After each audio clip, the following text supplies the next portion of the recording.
토크쇼 강적들. 네, 추석 때 가족 친지들 모여서 무슨 이야기 나누겠습니까? 아마 가장 많이 나눈 얘기가요, 이거였을 겁니다. 다음 대통령은 누가 될까? 너 누구 찍을 거니? 네, 1년 앞으로 다가온 대권을 예측하면서 설전을 벌인 집들 참 많으실 텐데, 그래서 저희 강적들이 오늘 준비했습니다. 대한민국 미래를 결정할 19대 대통령 선거.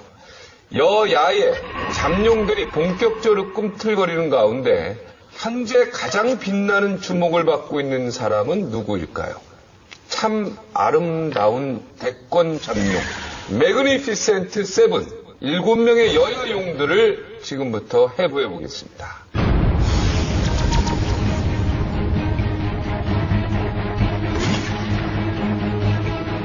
일곱 명의 잠룡 중에서 오세훈 전 서울시장과 함께하겠습니다. 반갑습니다. 왜 종목을 택했을까? 저 양반 또 대권을 하면 정치를 뭐하지 종로에. 시장직을 들은 순간 이거는 되지도 않을 때도 왜 그러냐는 생각이 딱 드는 거예요. 이명박, 오세훈 시장 시절에 늘어난 부채의 증가율 정말 겁이 없구나 이 생각이 들어요. 아니 어떻게 그렇게 중요한 질문을 그렇게 아무렇지도 않은 것을. 오늘 이 자리에서 대선 출마에 대한 각오를 한번 여기서 밝혀주시죠. 제가요? 네.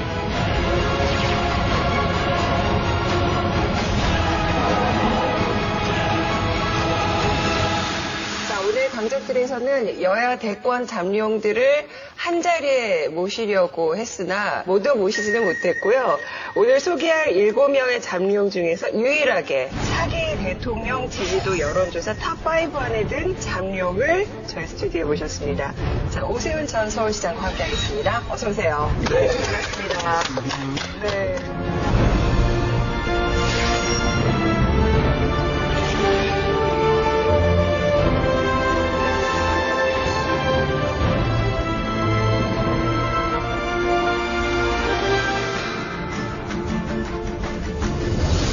공식적으로 대선 출마 의사를 밝히지 않았잖아요. 근데도 지금 굉장히 지지율이 심상치가 않은데 오늘 강적들 나왔으니까 우리도 먹고 살아야 되니까 오늘 이 자리에서 시원하게 한번 대선 출마에 대한 어떤 그 각오를 한번 여기서 밝혀주시죠. 뭐. 이렇게 제 마음을 정리하면 정확할 것 같은데요. 성실하게 계속 준비하겠습니다. 출마 선언이네. 예, 강적에 나오신 게 대권에 나오신 출마 선언을 했습니다. 무엇에 자막 넣어주세요 이제.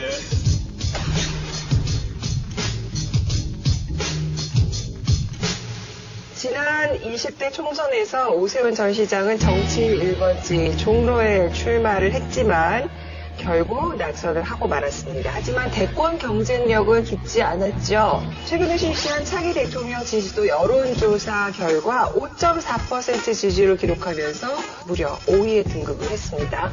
새누리당 인사로도 독보적인 기록이었는데요. 정치 세계와는 관계없이 대선 지지율은 꾸준히 계속 탄탄하신 것 같아요. 그 이유가 뭘까요?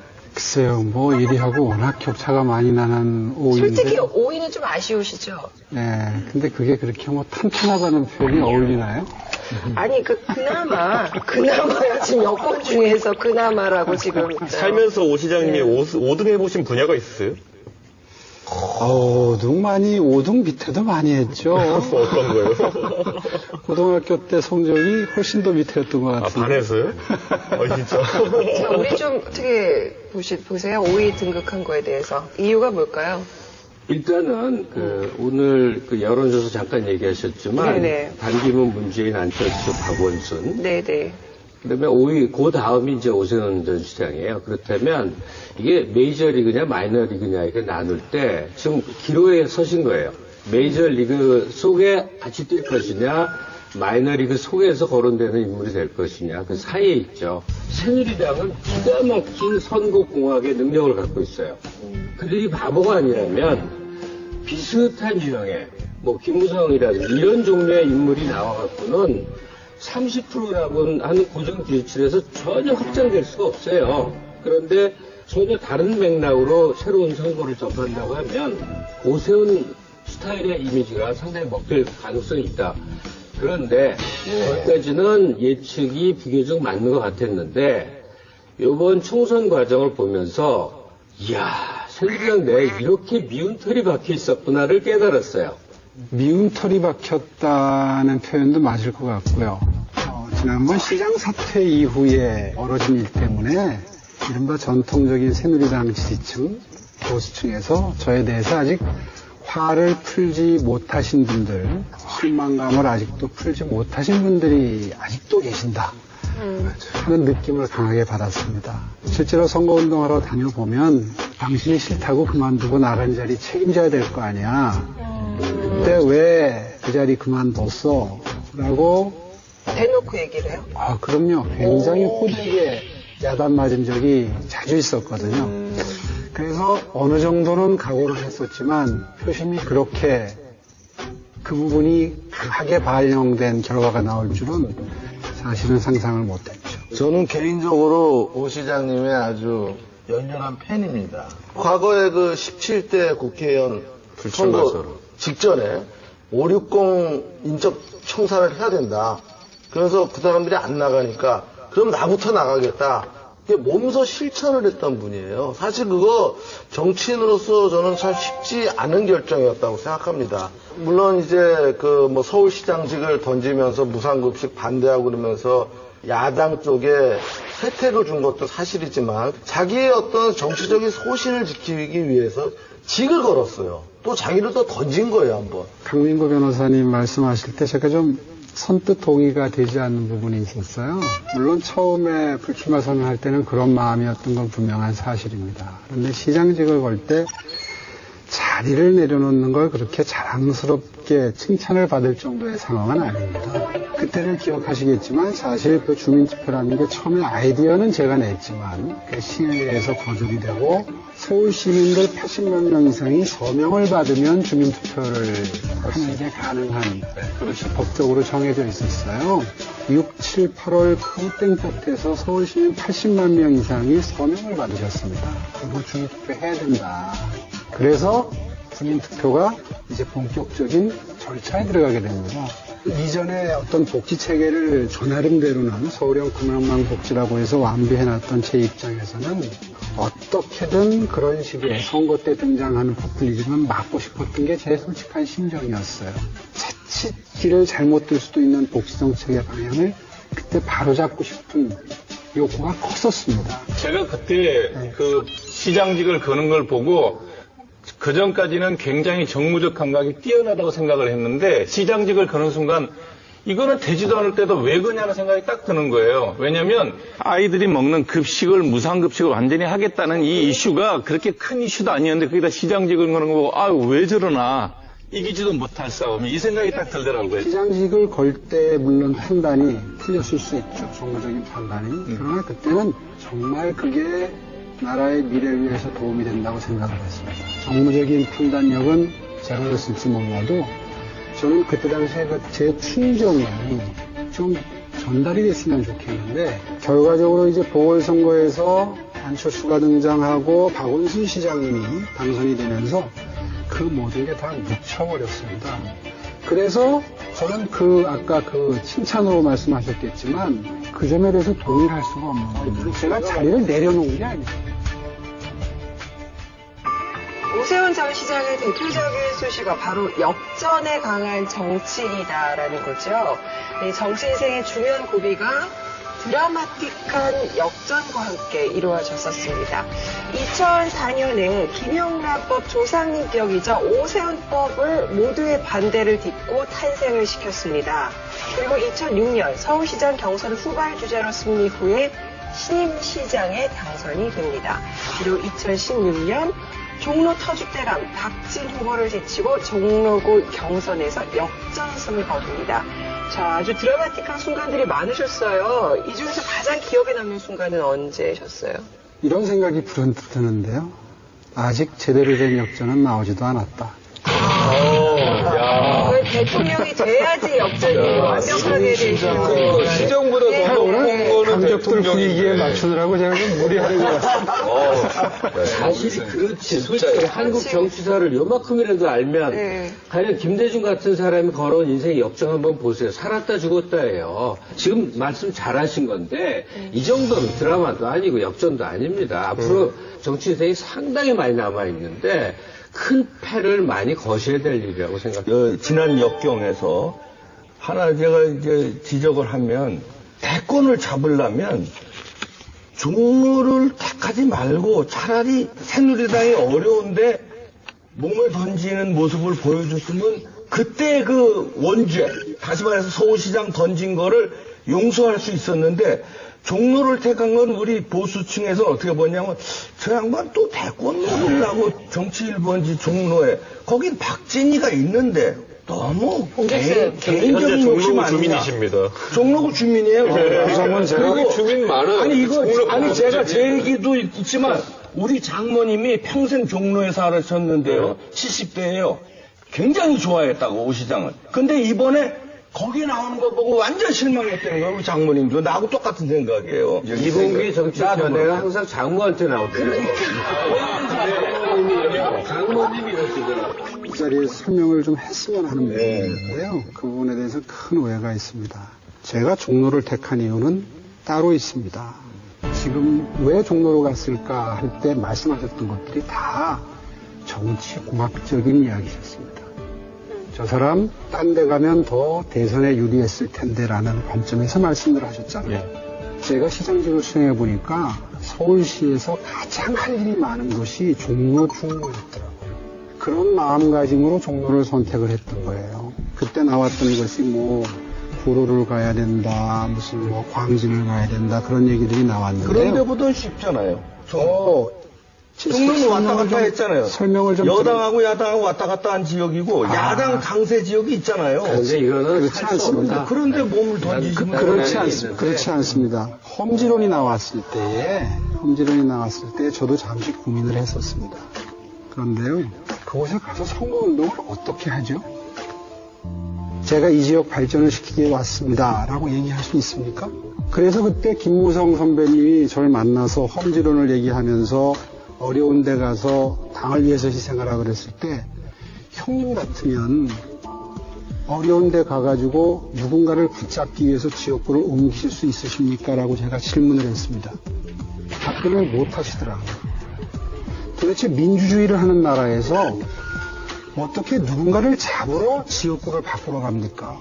저도 이제 지역구 정치 해보니까 이 부분은 약간 오 시장님 말씀을 동의하는 게 뭐냐면은 상해식 공천제를 하려면 제대로 했으면 차라리 이런 자도이 좀 적었을 텐데 오히려 아까 말씀하신 정치공학적 느낌에서 험지 차출론이라든지 이런 것들이 나오는 것이 오히려 선거 판도에 대해 가지고 굉장히 악영향을 끼쳤다는 생각하게 되고 결과적으로 보면 제일 험지간 게 저잖아요 보면은.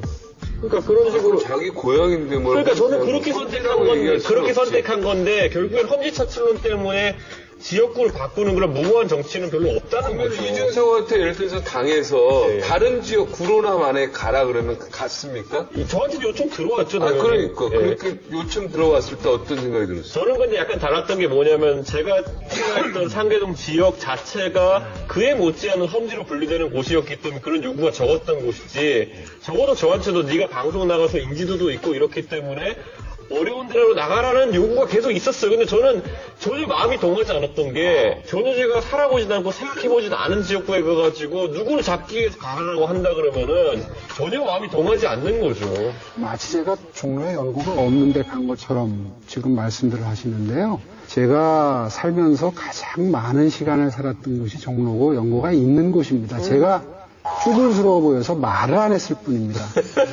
안대희 후보가 마포를 선택했을 때 중학교를 이야기했습니다. 저 종로에 있는 중학교를 나왔거든요. 시장 시절에 5년 동안 공관이 종로에 있습니다. 그렇게 명분을 만들면 사실은 얼마든지 얘기할 수 있었어요. 그런데 그렇게 얘기하지 않았습니다. 그래도 비교적 운이 좀 잘 따랐던 분이 아닌가 하는 생각이 들거든요. 그래서 아까 저희가 뭐 역전의 어떤 그런 정치인이다라는 소개도 드렸었는데 아까 잠깐 얘기 소개한 거로 다시 돌아가서 가장 가슴이 졸였다. 아, 이번은 안 되겠다. 혹시 그런 느낌을 가진 적이 혹시 있으신가요? 지금 여기서는 언급이 안 됐지만 네네. 제일 조마조마했던 것은 시장 재선 선거 할 때였어요.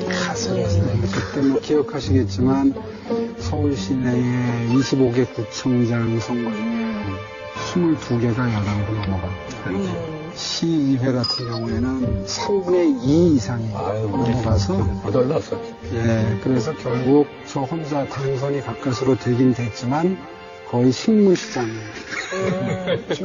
수익이 낮아졌죠. 단순 과반수가 조금 넘는 여소야대의 경우와 3분의 2 이상을 잃어버렸을 때는 완전히 다릅니다. 그렇죠. 그러니까 할 수 있는 것이 아무것도 없어요. 당장 인사를 하려고 해도 조금 조직을 바꾸려고 해도 동의가 되지 않는 쪽이고 그때가 사실은 제가 정치를 하면서 가장 안타까웠고 무력감이 느껴지는 시절이었습니다. 사실 정치인 오세훈 하면은 국민들이 가장 먼저 떠올릴 단어 중에 하나가 잘생겼다 뭐 이런 얘기가 아닐까 싶은데요. 맞아요. 이 남녀노소에게 호감을 줄 수 있는 외모가 가장 큰 필살기 중에 하나라고 손꼽히기도 합니다. 실제로 1996년에 미혼 여성이 뽑은 결혼하고 싶은 남성상에 배용준, 박상원, 한석규, 유인천, 한선규, 오세훈이 뽑혔습니다. 이때 오세훈 전 시장의 순위가요, 무려 이병헌 씨보다 높았다고 하네요. 그 진짜요? 그때 이병헌 씨가 인기가 별로 없었거든요. 우리 장모님은 뭐 별로 안 좋아하시지만 오 시장은 우리 마누라가 오 시장 잘생겼다고 텔레비전 뉴스에 나올 때마다 그러더라고. 그래서 내가 열받아가지고 오세훈이 잘생겼어? 이봉규가 잘생겼어? 그 비교를 뭘 물어봐요. 말도 안 되는 얘기. 당연하지. 아니 그만큼 계속 나올 때마다 잘생겼대. 아니 경쟁이 되는 영역으로 경쟁하셔야 되는 거 아니에요? 그런 영역으로 갖다 이런 걸 물어봐야지. 특히 잘생긴 것도 잘생겨져. 우리 마누라 말 옷을 잘 입는 되는 거야. 그렇죠. 아 근데 이 증거도 있습니다. 2003년도에 베스트 드레스에 뽑히셨어요. 뭘 입으면 안 멋있겠어요? 근데 이때 같이 뽑힌 사람이 김희애, 김래원. 아주 이렇게 뽑혔어. 그 사람들은 뽑힙니다 이거지. 제가 그동안 경험해본 결과로는 외모에 대해서 얘기는 많이 해도 그게 표로 연결되진 않더라고. 신성일 씨 같은 경우면 정말 외모로 어필하는 데는 킹 왕짱인데 떨어졌지. 안 되고 또 안 되고 떼어내서 아주 노경에 어쩌다 한번 한 거예요. 그런 식으로 외모가 오히려 영향을 안 미치고 그다음에 오세훈 시장한테는 오히려 이제 장점도 물론 있겠지만 단점의 측면, 소위 귀공자 이미지가 선거 때는 부정적인 영향을 미친다. 저도 이 방송을 하다 보니까 의외의 흑수저라는 걸 알게 됐어요. 근데 그냥 이미지상으로 보면 지금 이미 너무 부유하기 때문에 어려운 사람 형편을 그다지 민감하게 알 입장이 아니고 이게 굉장히 본인을 가두는 걸 거예요. 저는 오늘 뵈니까 별로 귀공자 아니신 것 같아요. 아니, 그러니까 이제 수더분해지셨어요. 이제 굉장히. 고생해서 그래. 서울시장 그만두고 고생해서. 대상포진 한번 하시면은. 아니, 본인은 솔직히 어떻게 생각해요? 자기 외모에 대해. 아니, 지금 뭐 김갑 선생님이 아까 복지 논쟁 빼고는 다 굉장히 동의할 수 있는 말씀을 하시는데요. 실제로 동약이 될 수도 있습니다. 멀끔하게 낳아주신 거에 대해서 부모님께 감사드리는 마음이지만 정치를 하면서는 그게 꼭 플러스만이냐, 돈만 되느냐, 그렇지 않은 점이 많습니다. 네, 국민들에게 큰 사랑을 받았던 만큼 숱한 논란 끝에 뜻하지 않은 오해를 또 불러일으켜서 국민의 미움을 사기도 했습니다. 아마 서울시장직 그 사태 이후부터 계속해서 억울한 일이 계속 쌓였던 것으로 기억하는데요. 이 강적들 자리를 좀 빌어서 국민에게 야, 이것만은 내가 좀 풀고 싶은 오해가 있으면 기회를 드리겠습니다. 미리 이 프로그램 준비하면서 질문을 받았어요. 제일 억울한 거 한 개만 얘기해라. 네. 고민을 했었는데 빈 문제를 얘기하겠다고 생각을 하고 나왔습니다. 그동안 아마 많이 들으셨을 텐데 후임 시장께서 전임 시장들이 빚을 많이 늘려놨다.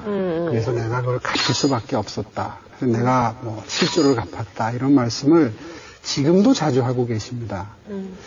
그래서 제가 아마 이런 방송이나 인터뷰 자리에서 그걸 한 번도 언급을 안 했었을 거예요. 지난 5년 동안. 처음 듣는 거예요. 네.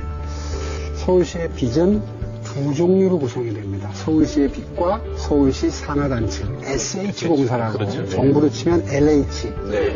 집 짓는 곳입니다. 거기에 빚이 제 임기 때 많이 들었더라고요. 그랬다가 박원순 시장님이 그 빚을 다 갚으셨습니다. 아마 들어보셨을 겁니다.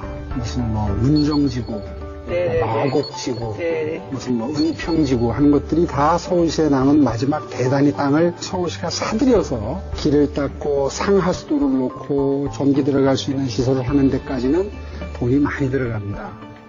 그 다음 시장이 와가지고 이제 그걸 분양하기 시작하면 분양대금이 많이 들어오죠. 그게 보통 5년에서 10년이 걸립니다. 긴 거는 한 7, 8년 걸리고요. 재선 3선을 하지 않는 한 당대에 투자했던 걸 당대에 회수하기가 어렵습니다. 제가 근데 박원순 시장의 입장을 대변할 수는 없는데 보편적인 견해 중에 하나로 말할게요. 이명박, 오세훈 시장 시절에 늘어난 부채 증가율 또는 이명박 정부, 박근혜 정부 때 그러면 뭐 공기업부채, 국가부채, 가계부채 증가율을 보면요. 정말 겁이 없구나 이 생각이 들어요. 부채를 마음껏 키워서 부채도 자산이라는 잘못된 이 관점을 바꾼 거예요. 이거에 대해서는 생각을 같이 하셔야 될 거라고 믿어요. 예, 뭐 120% 동의하고요. 부채를 줄여야 된다는 데 대해서는 전 동의를 합니다. 이제 그런데 문제는 서울시의 재정 상태가 다른 도시들에 비해서 심각한 정도가 아니라는 거죠. 그렇죠. 특히나 이 문제만큼은 박원순 시장님과 제가 정말 깊이 있는 토론을 해서 한번 사실관계를 확정을 해야 될 문제입니다. 결론 얘기하면 내가 사전 투자해서 땅 개발하는 데 들어간 돈을 뒤에 사람이 거뒀다는 거 아니에요? 아니 방송국에서 보면 드라마가 막 히트를 치잖아요. 그러면 그때 당시에 드라마 센터장이나 본부장이 막 올라가요. 근데 알고 보면 사실 그 드라마는 2년, 3년 전에 다른 사람들이 다 기획을 했거든요. 난 궁금한 게 그 세빛둥둥섬 거기에 대한 얘기도 잠깐 한마디만 해. 30초. 세빛둥둥섬에는 서울시 예산이 하나도 들어가 있지 않습니다. 민간 투자. 저는 그것만 강조하고 싶어요. 민간 투자. 아직도 많은 분들이 세빛둥둥섬의 그 별명을 빚을 많이 진 세빛섬 이렇게 기억들 하고 계세요. 세금둥둥섬이라는 사람. 그게 그렇습니다. 제가 그것 때문에 해명이 필요하다는 생각이 드는데 그 사업은 민간 투자 사업입니다. 그게 초기에 잘못 알려져서 서울시 예산이 들어갔는데 문을 닫아 걸었던 걸로 착각이 돼 있어요. 거기에 30%가 SH공사가 투자한 게 있습니다. 제가 주문을 할 때 30%의 공간, 가장 좋은 공간, 경치가 좋은 공간은 서울 시민들이 무료로 진입하고 경치를 즐길 수 있도록 하는 공간을 만들어 넣으라는 조건 하에 30%를 SH공사가 투자했던 겁니다. 그걸 제외하고는 예산은 단 1원도 들어가지 않습니다. 그런데 제가 이거를 한번 지적하고 싶은 게 뭐냐면 이 지금 오 시장님이 하시는 모든 해명 자체가 사실은 지난 서울시장 재선 선거 때 정몽준 후보 측에서 공격 자료로서 박원순 시장에게 많이 투여했던 것들이거든요. 근데 당시 대중이 크게 관심이 없더라고요. 그러니까 저는 이 부분을 보면서 안타까웠던 게 뭐냐면은 결국에는 우리가 정책에 대해서 한번 뭐 비판을 가고 이렇다면 끝까지 챙겨가지고 그 결과까지 다 봐야 되는 것인데 그게 안 되었기 때문에 이런 해명을 또다시 해야 되는 상황 자체가 저는 안타깝죠.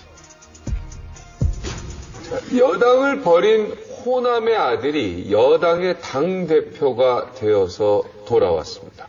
20대 총선과 새누리당 당대표 선거에서 두 번의 기적을 보여준 인물이 있죠. 새누리당 신임 당대표 이정현 의원이 새로운 흥행 메이커로 돌풍을 일으키고 있습니다. 파격적인 언행과 홍길동 행보로 매일 정치 뉴스를 장식하고 있는 이정현. 당연히 새누리당의 잠재적 잠룡을 언급해야죠.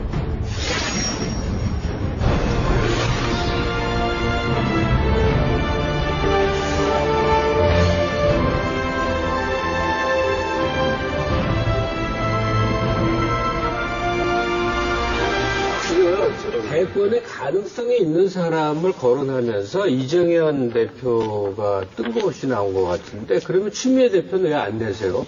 당대표가 되면 다 되는 거 아니에요? 그러니까 누구도 생각해 본 적이 없는 인물인데 다만 영향력이 있는 지배정당의 대표니까 무조건 후보로 생각한다. 좀 이거인 것 같아요. 무엇보다 본인이 언급했으니까 이건 얘기할 수 있을 것 같아요.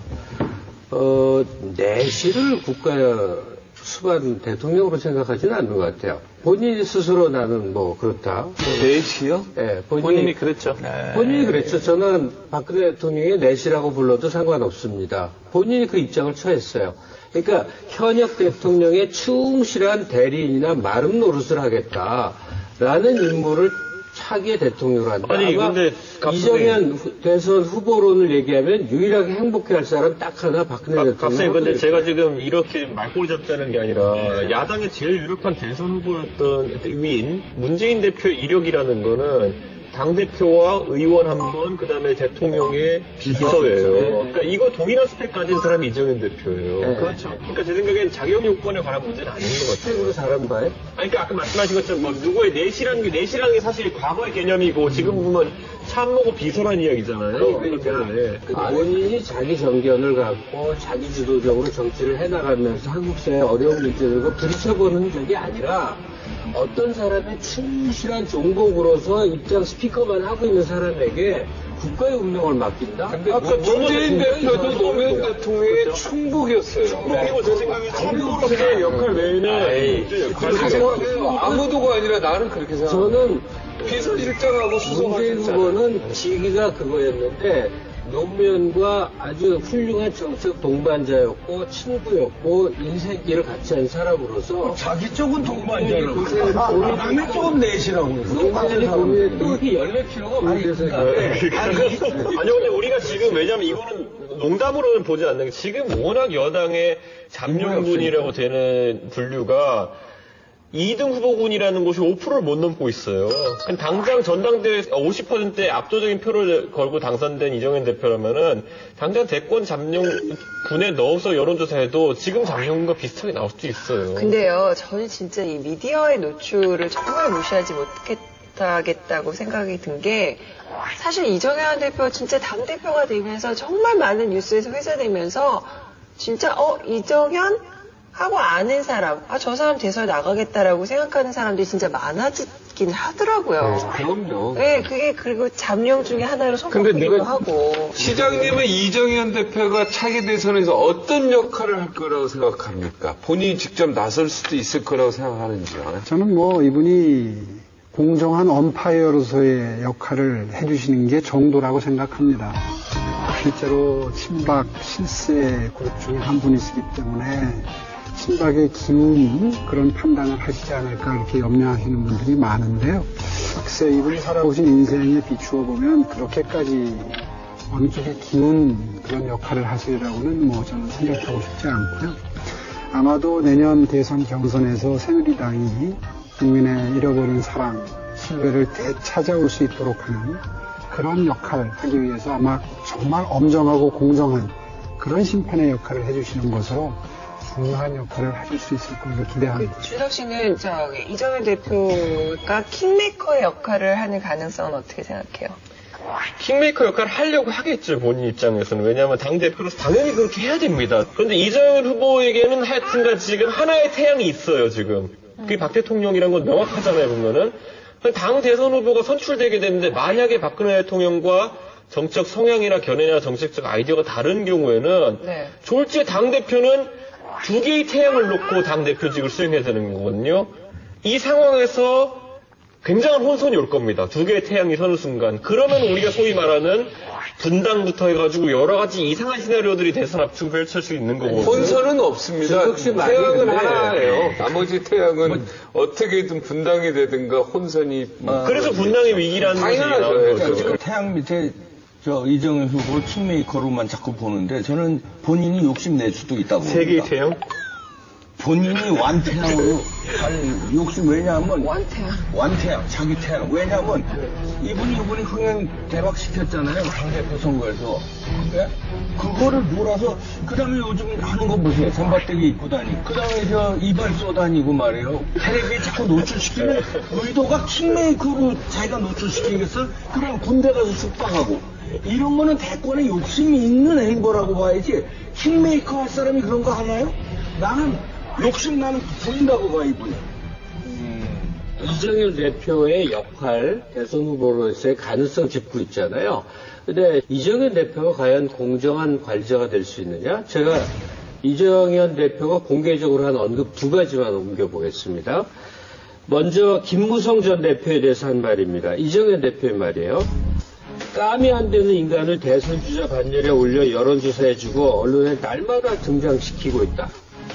유승민 의원에 대해서는 그런 인간을 나는 사람으로 안 본다. 자기를 믿어주고 정을 나눈 사람에게 등을 돌린다는 것은 아주 독한 심사를 가졌다는 뜻이다. 거의 저주에 가까운 말을 막 퍼본 바가 있죠. 유승민, 김무성이 이제 후보 군중에 있어. 그러면 당대표로서 과연 얼마나 공정성을 기할 수 있지 생각해 볼 만한 점이죠. 이정현 대표는 내년 대선 후보 경선에 슈퍼스타 K식의 서바이벌 제도를 도입하겠다고 밝혀서 화제가 됐죠. 치열한 경쟁을 하고 수도 없이 많은 정책 세력을 거쳐서 가장 국민들이 원하고 바라는 사람, 이겁니다. 그렇게 하기 위해서는 문호를 개방해야 되고, 외부 인사를 영입하고 정책 토론과 여론조사를 거쳐 후보를 2명으로 압축한 뒤 전당대회에서 최종 후보를 선출하는 방식입니다. 슈스케 방식이라고 그러죠, 이거? 슈퍼스타 K 방식인데, 이게 새누리당 측에서는 상당히 이게 아주 히트를 칠 수 있는 작품이라고 봐요. 그 이유가 뭐냐면은, 지금 현재 새누리당 여론조사를 보면은, 야권에 비해서 상당히 밀리거든요. 이 방식을 도입하는 거는 어떻게 보면은 반기문 총장을 킹메이커로 만들기 위한 어떤 사전 포석가 아닌가. 왜냐하면 반 총장님이 들어왔을 때 당내 입지가 없단 말이에요. 당내 경선으로 가갖고 승리가 보장이 안 되니까 여론적인 어떠한 로 많이 알려지신 분이니까 오히려 이 방식을 했을 때 반 총장님한테 제일 유리하다고 보고, 나는 이걸 꼭 먹고 알 먹고라고 보는데, 이정현 대표가 보면, 왜냐하면 일단 그런 것도 있고, 그러면은 내가 당대표로서 이런 슈스케 방식을 해서 우리 흥행을 띄워서 우리 후보가 대통령 되면 나도 좋고, 두 번째는 이게 더 좋은 건데, 이게 알인데, 뭐냐면 슈스케 방식은 내가 강점이 있다. 아니, 본인 생각이 그럴 거예요. 내가 슈스케 나가면 내가 딴 사람들 차례차례로 다 깨고 올라갈 수 있다고 본인이 그렇게 생각을 한 것 같아. 그래서 욕심내고 이 제도를 거론한 것 같아. 이정현 대표가 슈스케 방식 얘기한 것은 충분히 이제 고려할 만한 방식인데 두 가지 전제가 필요한 것 같아요.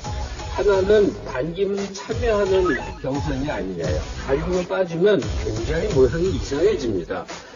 진짜는 따로 있고, 그 다음에 이 키 작은 사람들끼리 싸운다 이래서 관심을 팍 식어버립니다.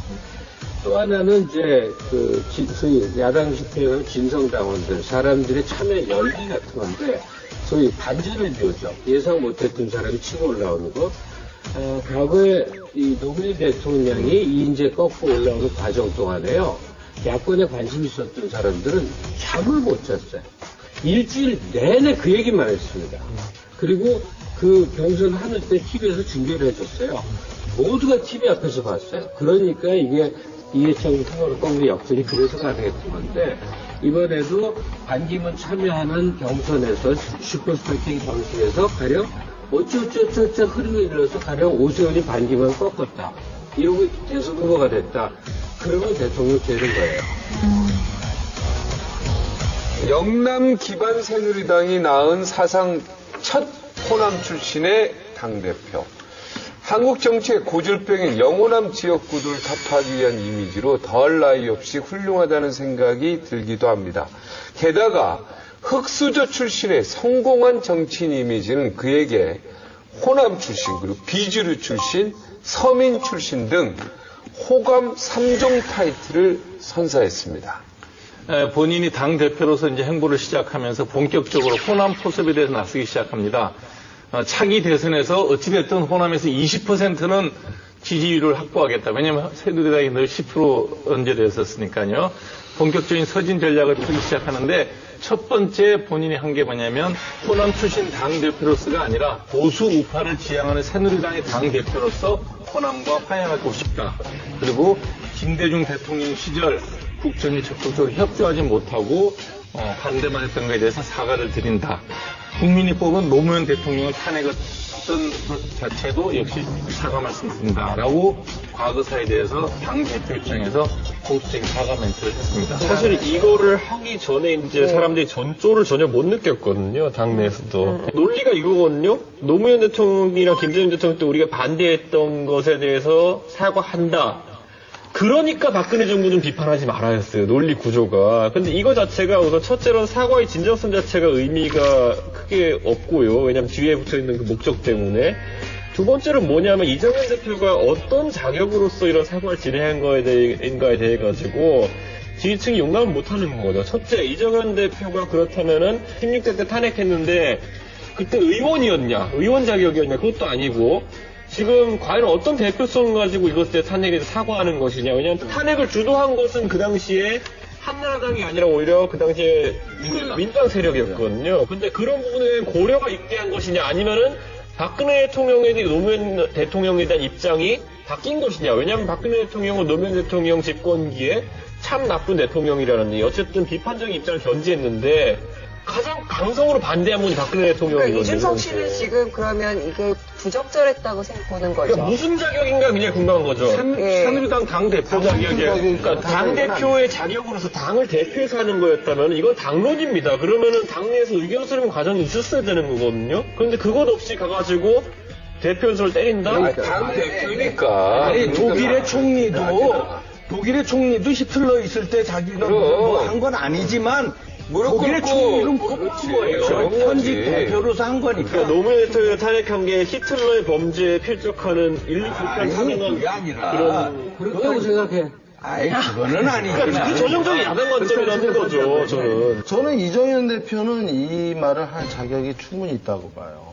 왜 그러냐면요. 이분은 지금 호남 텃밭에서 이번에 총선에서 이기신 분 아닙니까? 사실 아무나 할 수 있는 일은 아니에요. 얼마든지 대구나 부산 이런 좋은데 서울에 강남 3구 갈 수 있었어요. 근데도 불구하고 자기 고향이 순천인가 어디 그쪽 가갖고 그 깃발 꼽았잖아요. 이분은 새누리당이지만 호남에 가서 됐다. 결국은 이런 지역 감정을 타파하고 지역주의에 편승한 국회의원들을 비판하잖아요. 이 점에 대해서는 충분히 정당성이 있고 이정현 대표의 어떤 정치 칼라하고 맞는 얘기고 또 실제로 새누리당에서 정권을 잡으려면 호남을 끌어안지 않고는 불가능하지 않습니까? 당연하지. 지금까지 아직까지도 지역주의 그런 이분법적인 논리로 해갖고는 될 수가 없어요. 그렇기 때문에 그럴 때는 충분히 가능하다고 봅니다. 지금 적절히 잘 지적하신 것처럼 당내의 의견을 미리 수렴하는 절차를 거쳤으면 더 무게감이 있었을 거고 또 더 바람직하기로는 당 대표가 그 정도의 언급을 했다면 정부 차원에서도 이 화답하는 어떠한 최소한 말이나마 있었으면 더 좋았을 거라고 생각합니다. 제가 박근혜 정부를 출범할 때에 이 정부에 걸었던 몇 가지 기대가 있는데 그 중에서 하나가 영호남 화합의 어떤 획기적인 진전이었습니다.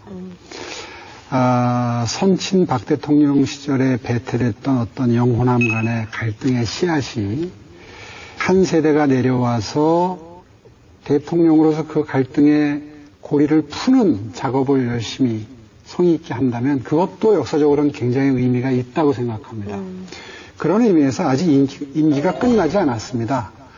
좋은 계기를 대표 연설에서 내놔 주신 거고요. 끄고 나온 지 지금 한 2달밖에 되지 않았어요. 이거를 정부에서 받아서 영혼합의 화합 이런 것들이 앞으로 뒷받침이 된다면 더욱더 대표 연설로서의 의미가 높아질 수 있겠죠. 네. 파격적인 대선 공약과 함께 대권 출마를 암시한 여권 잠룡도 있습니다. 바로 남경필 경기도지사입니다.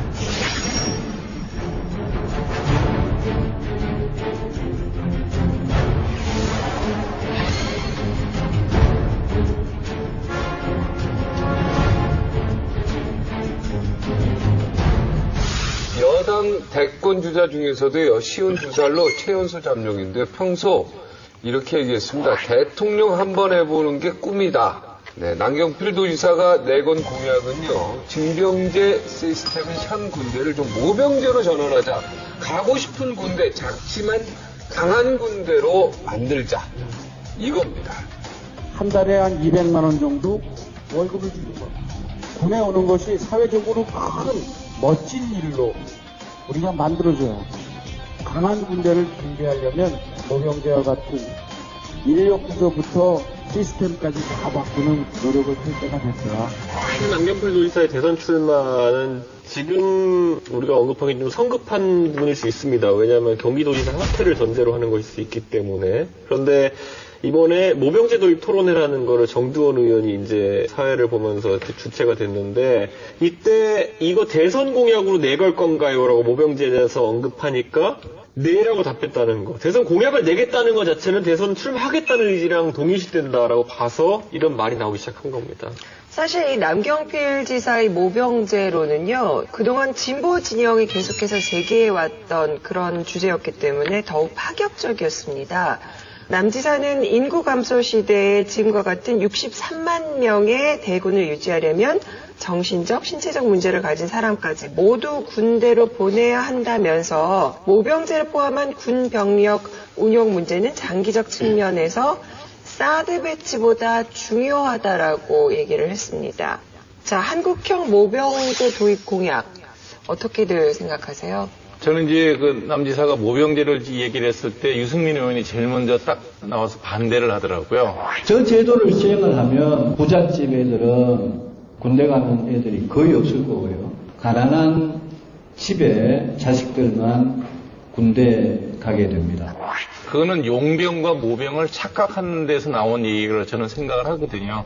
모병이라는 건 무슨 얘기냐면 그 나라의 시민권을 가진 사람이 그 나라의 군대에 내가 직업으로 가겠다는 얘기를 전제하고 한 얘기예요. 가장 그 성공적인 모병제가 언제 역사에서 볼 것 같으면 로마가 제국을 이루고 난 다음에 많은 군인이 필요 없어졌을 때 제일 문제 했던 게 모병제입니다. 여기서 모병제라는 건 실업 문제 해결에 분명히 그게 많이 개입되어 있었어요. 청년 실업자들을 군대에서 수용을 할 수가 있어요. 지금 실업 문제를 우리가 국가에서 해결하겠다고 많은 얘기를 하지만 쉽지 않거든요. 근데 그거를 국가에서 고용을 하게 되는 거죠. 그러니까 원하는 사람은 들어오는 겁니다. 근데 군대를 마친 사람은 군대를 갔다 오지 않은 사람에 비해서 나중에 사회에 나왔을 때 충분하게 대우를 더 많이 해줘요. 그러면 과연 돈 없는 사람만 갈까요? 저는 그렇게 생각 안 합니다. 그래서 충분히 우리나라에서 시행 가능한 일이고 할 수 있다고 저는 생각을 해요. 물론 예산이 좀 늘긴 하겠지만 그 정도 예산이면 청년 실업수당보다는 모병제가 훨씬 낫다고 생각해요. 근데 이제 이 남지사 주장대로라면 이 군 병력을 30만 명으로 줄이고 사병들에게 구급 공무원 초봉 수준인 월 200만 원을 지급한다고 쳤을 때 그럼 연간 3조 9천억 원의 예산이 더 필요한 상황이 되거든요. 그러면은 이 예산 부분을 어떻게든 조정을 해야 되겠네요. 근데 나는 그동안에 남경필 지사를 좋아했었어요. 인간적도 그렇고 세련된 이미지에 그다음에 몇 가지는 혁신적인 정책 좋았고 연정 같은 거 좋았어요. 근데 이거는 나는 남 지사가 맞나 굉장히 실망했는데 왜냐면요. 지금 현실에서 북한은 100만입니다. 20, 30만 가지고 군 현대화 장비 저쪽은 현대화가 아니라 핵이 있는데 현대화 장비 무력하고요. 그 다음에 현역면 20, 30명만 돈 200만 원 주면은 예비군 돈 달라는 얘기 나와요. 예비군도 지금 수당 달라. 예비군 무력화되죠? 군 20만 가지고 북한한테 정권 내주자는 얘기하고 똑같고 나는 이거는 군대 가기 싫어하는 사람들한테 표 얻기 위해서 이거야말로 전형적인 포퓰리즘입니다. 저는 군을 60만에서 급격하게 감축하자는 얘기 한 적도 없고요. 한 50만 내지 60만의 전투병력은 늘 유지하는데 모병제를 하자는 거예요. 50만, 60만, 200만 원씩 주면 그 200만 원까지 다 안 줘도 돼요. 그 예산은 아니죠. 200만까지 다 주지도 않아도 되고, 그 다음에 또 하나 뭐냐면 모병제 장비. 200만 원 줘서는 50만이 안 모입니다. 아니, 한 500만 원 줘야 모여요. 아니니까요. 100에서 150만 원 정도 최저임금만 줘도 돼요. 그 다음에 조건이 뭐냐면 10년 정도 사병 경력이 있게 되면 전투력이 되게 좋아요. 18 내지 20살에 군대 가서 30대 전에 전역을 하는 거예요. 전역할 때 사회 나올 때 완벽하게 사회적 우대 정책이 있어야 된다는 거예요. 예를 들면 공무원 시험 볼 때 별도의 정원으로 취업을 보장해 준다든지, 아니면 어떤 그 공기업이라든지 기업체 입사 시험을 볼 때 그게 자격 요건을 가산점을 준다든가, 아니면 하다못해 의대를 가고 싶다 그러면 의대 가산점을 준다든지 여러 가지 국가의 목숨까지 바쳤던 사람들에 대한 베니핏을 주면 지금 제가 아들이 있잖아요. 그래서 저도 사실 이제 저희 애도 이제 나중에 군대를 가는 거를 고민을 하고 있는데, 취직하는 거에 그거 있다고 베네핏 있다고 해도 저 10년씩이나는 안 보낼 것 같아요. 그 독일이 이제 최근에 그 모병제로 한 3년 전에 바뀌었잖아요. 근데 독일 청년들한테 지금 지급되는 그 돈이 한 150만 원 정도. 지금 함 원장님 말씀. 근데 다 이탈하고 있어요. 월급이 너무 적고 열악하다. 그래서 이거는 가능성이 없다. 해갖고 다 이탈하고 있는 게 현실이고, 지금 남지사가 작지만 강한 군대라고 그랬죠? 모병제로 가면 월급 줘야 됩니다. 작아져요? 그러면 또 강한 군대를 더 만들어야겠죠? 그러면 군비를 더 확충해야 돼요. 그러면은 월급으로 나가는 세금, 거기다 또 추가로 또 현대화적인 무기를 또 우리는 수입을 해야 되는데, 그렇게 된다면 세금이 엄청나게 많이 돈 얘기를 좀 하면 쓰리고의 피박이야. 제가 한 가지만 짚고하자면 가장 최근에 우리랑 비슷한 안보 여건에 있는 나라 중에서 모병제를 시행한 국가가 대만이거든요. 대만이 아까 말한 한 150에서 200 정도의 그 정도 수당을 가지고 시도했다가 모병 모집률이 지금 5% 막 이래가지고 거의 지금 이게 최대 정책 실패로 지금 거론되고 있기 때문에, 이게 지금 남지사가 언급했으니까 그렇지 실제 대선 토론 나가가지고 대선 후보 다수 앉아있잖아요? 다 대만이 그랬어 이러면서 끝나요 이거는. 제가 이제 육군 사병 현역 출신이기 육군병장 때문에 박병장 어쩔 수 없이 여기서 한마디 하고 갈 수밖에 없는데, 저는 모병제를 반대하는 이유가 제가 군대를 갔다 왔기 때문에 좀 억울해서 반대합니다. 이거 안 돼요. 너무 억울해서 잠 못 잘 것 같아. 나 솔직한 거야. 아까 함 의원님 말씀하신 것처럼 그 정도의 사회적인 혜택을 줘가면서까지 꼭 모병제를 해야 될 이유가 있을까요? 대한민국은 국방의 의무를 다 공평하게 지지요. 그 역사적 배경으로부터 나오는 국민적 통합의 어떤 정서가 있습니다. 저는 그 눈에 보이지 않는 가치가 정말 크다고 생각합니다. 모병제를 하게 되면 절대로 징병제로 돌아갈 수 없습니다. 그런 관점에서 정말 신중해야 됩니다. 가장 중요한 것은 국민 모두가 국방에 대해서 동일한 의무를 지고 있고, 지금 현재 고 나이대의 병력 자원의 90% 이상이 군대를 가고 있는 현실입니다. 이것으로부터 나오는 대한민국 젊은이들 사이에 어떤 공감대라고 하는 것이 있고, 나이가 들어가면서도 변치 않는 어떤 정서라는 것이 있는데, 그것이 과연 그런 실용적인 이유로 맞바꾼 만큼 가치가 없는 것이냐, 남북 분단 상황 하에서 저는 그 점이 가장 고려돼야 될 요소라고 생각합니다. 저는 남지사가 모병제 얘기하는데 한 가지 긍정적인 효과는 있어요. 야당 대권 주자가 할 거를 미리 선수 쳤다. 그렇죠. 그래갖고 찬물을 끼얹어버린 거예요. 그 점에 대해서는 높이평가합니다. 예리해. 그거 굉장히 예리한 주장이에요. 근데 이건 여당, 야당을 떠나서 하고 싶어도 할 수 없는 게 있어요. 예컨대 하나의 척결 김대중 대통령 됐으면 못했습니다. 김영삼이기 때문에 했던 거예요. 그렇듯이 모병제 주장도 지금의 여권 후보를 내야 하는 거지, 지금의 뭐 문재인 후보가 이런 주장을 했다고 그러면 그냥 아마 박살이 날 겁니다. 똑같은 내용인데도. 네. 그렇다면 남경필 도지사가 가진 필살기는 뭘까요? 소속 정당인 새누리당이 반대하는 정책도요, 대선 공약으로 밀고 있는 이 패기, 바로 야권의 호감이 남경필의 가장 큰 무기라고 할 수 있지 않을까? 이제 본인이 경기지사가 되고 난 다음에 정말 그 큰 시도를 했죠. 경기도 의회 시대의 그 야당과 같이 연정을 하고 실제로 상당 부분의 도지사 임명 자리를 야당 몫으로 할애를 했고 정무부지사도 야당 쪽에서 합의가 되지 않았음에도 불구하고 자리 비워놓고 부지사 추천을 기다렸거든요. 그러니까 굉장히 적극적으로 야당과 협치를 하겠다는 의도를 보였고 실제 지금까지 무난하게 야당과 협치를 하고 있으니까 이런 성공 모델을 갖고 대권 도전을 했을 때 그 모델은 좋아요. 예, 상당히 그 파괴력이 있는 어떤 무기가 되지 않을까 하는 생각이 들어요. 근데 사실 이제 여당 내에서는 논쟁의 과정 속에서 오히려 여당의 역성을 들기보다는 야당 쪽에 그런 느낌을 드는 상황들이 몇 번 있다 보니까 이게 남지사도 그렇고 오 시장님도 그렇고 뭐 다 어쨌든 새누리당의 소장파 계열에 계시는 분들이 항상 전통적 지지층에게 받는 비판이라고 한다면은 이 회색 분지 아니냐 이런 얘기 듣는 경우 굉장히 많이 듣습니다. 회색 분자 소리를. 나는 요즘같이 막 우리나라 막 진보 보수 좌우 뭐 이런 거로 맨날 이렇게 피곤한데 저는 회색 분자라는 얘기를 꼭 그렇게 나쁘게만 생각할까? 그런 생각도 들어요. 그러니까 좀 좋아요. 맞는 말은. 그러니까 저는 제가 왜 그렇게 얘기하냐면은 대선 1년 앞둔 시점에서 이렇게 표현하면 또 싫어하실 분들이 있겠지만은 가장 대표적인 회색 분자가 박근혜 대통령이셨어요. 지난 대선 때.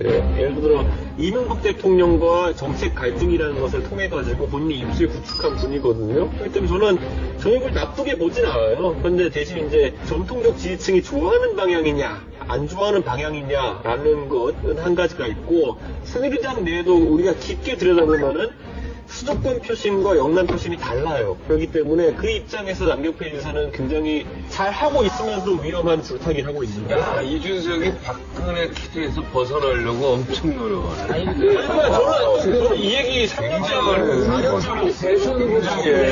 저격수 같아. 제가 박근혜 대통령 대선 당시에 박근혜 대통령 돕고 있을 때 똑같은 논리를 박근혜 대통령 장점을 이야기한 거예요. 이명박 대통령과의 정치 대립을 통해 가지고 선명한 색채를 보였기 때문에 이명 박근혜 프레임에서 벗어날 수 있었다. 그리고 박근혜의 개인 정치인의 이미지를 세울 수 있었다. 그때 장점을 언급한 거고 똑같은 방식으로 저는 지금 남경필 지사의 장점을 언급하고 있는 거예요. 이준석 야권에서는 사실은 좀 다른 입장에서 즉 남북 평화 증진이라는 관점에서 이걸 물을 겁니다. 그래서 아주 크게 반응을 보이가 없는데 가령 김종인 대표 같은 경우는 21세기 첨단과학 기술 시대의 안보의 질적 향상을 위해서 어떻게 도움이 되는지 검토해볼 필요가 있다 공개 발언을 했는데 이때 뉘앙스는 이거 굉장히 좋은 의견이다라는 거였어요. 그러니까 남경필 지사가 여권 후보로 나오는데 야권의 이 호응을 받는데 굉장히 이상한 그림이죠. 그런데 대선에서는 이런 게 굉장히 맥혔다는 게 박근혜 후보로 인해서 입증이 됐던 거죠. 남경필 도지사를 둘러싼 수식어 또 있죠. 50대 기수다. 또 소장파 리더다. 즉 진보 성향을 가진 여당 인사라는 점이 큰 장점으로 꼽히는데 남지사를 따라다니는 소장파 딱지. 이 소장파 딱지가 대선에서도 매력으로 작용할까요? 저는 남지사가 이거 빨리 뛰어야 된다고 생각합니다. 왜 그러냐? 남지사가 52이에요, 나이가. 더 이상 소장파라고 하기에는. 소장파야. 어느 정도 나이가 들었고, 아역 출신 배우한테 성인이 됐는데, 계속 아역 출신이라고 그러면요, 굉장히 기분 나빠합니다. 더군다나 남지사는 지금 5선이야. 거기다가 또 도지사까지 됐어. 단 한 번도 선거에서 패배를 해본 적이 없는 선거의 제왕이에요. 이렇게 오랜 경륜을 갖고 있으면 이제는 나이는 어려도 원로 정치인이에요. 생물학적인 나이 갖고 소장파라고 말하는 거 아니에요. 아니 근데 소장파 맞고요. 왜냐면 문근영 나이 지금 꽤 먹었는데도 아직도 국민 여동생이잖아. 아니 한 번 여동생은 여동생이야. 아니 그게 나이가 70살인데도 국민 여동생 가는 거야. 남경필 도지사도 지금 노안이 와갖고 노인이에요. 눈만 노인이죠. 52세면 아직 젊은 거. 그리고 남경필 지사 이미지가 이거 오세훈 시장 이미지도 그렇지만 뭔가 이렇게 세련됐잖아. 좀 신선하잖아요. 그래도 오 시장님도 지금 저기 안 보이죠? 그 가까운 곳에 노안 왔죠?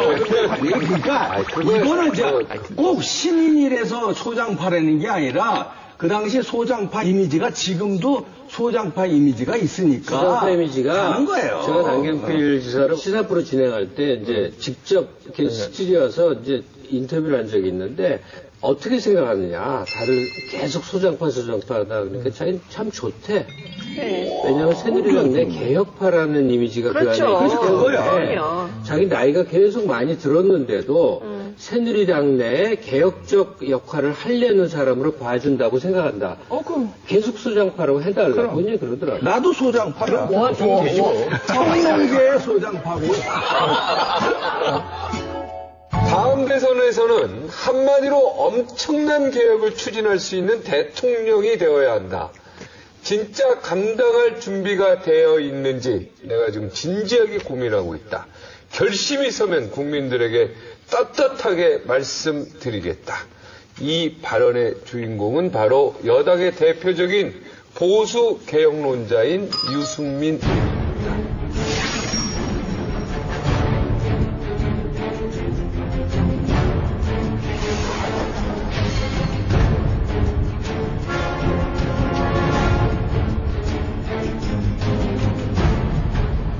친박과 맞서서 쓴소리도 서슴지 않았던 그의 기질을 떠올려 보면은요, 이번 대권 경쟁에서 유승민의 등장은요, 여야 모두를 긴장시킬 게 제가 판단하는 게 분명합니다.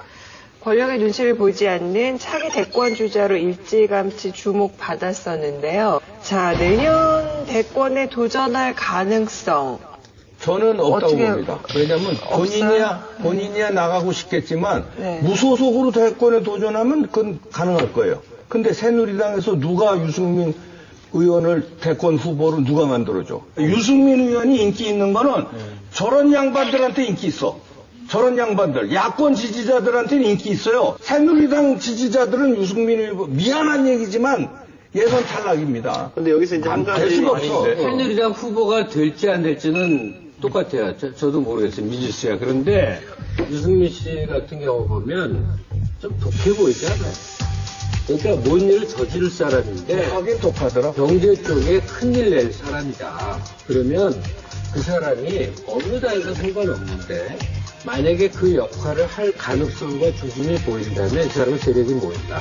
이렇게 생각합니다. 저는 유승민 의원이 반드시 출마할 거라고 봐요. 나는 1.9 박근혜 대통령이 아니었으면 유승민 의원이 지금 같은 자리에 올라올 수가 없었어요. 그냥 대구에서 올해 지역구를 반복한 평범한 지방 출신 의원이에요. 그것도 여당 텃밭에서 아버지께 물려받은. 박근혜 대통령이 도와줬다는 얘기죠. 이건 박근혜 대통령이 띄워줬다고 봐요. 그렇게까지 박근혜 대통령한테 각을 세우는 내용이 별 게 없어요.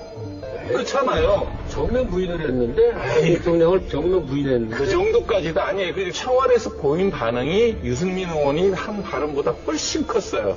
나는 그 덕에 대권 단위로 올라갔고 나는 유승민 의원의 존재 가치는 분명히 재벌 계획이 있다고 봐요. 만약에 그 종래 경선 방식으로 한다면 유승민 그건 가능없죠. 가능성이 없어요. 지금 이정현 대표가 말한 그 추스케 방식으로 한다면 가능성이 있다고 봅니다. 왜냐하면 국민들 여론이라든가 이런 게 유승민 씨에 대해서 상당히 그 좋게 평가하는 분들이 많고 야권의 어떠한 좀 약간 정치권에 계신 분한테 들은 바에 의하면은 야권에서 가장 두려워하는 여당 후보는 유승민 후보예요. 네. 다 그래요 다. 네, 그만큼 유승민이라는 존재가 무시할 만한 입장은 아니라고 보여요. 지난 2014년에 원내대표 시절 국회 연설에서 이 증세 없는 복지 정책을 정면으로 비판을 했었죠.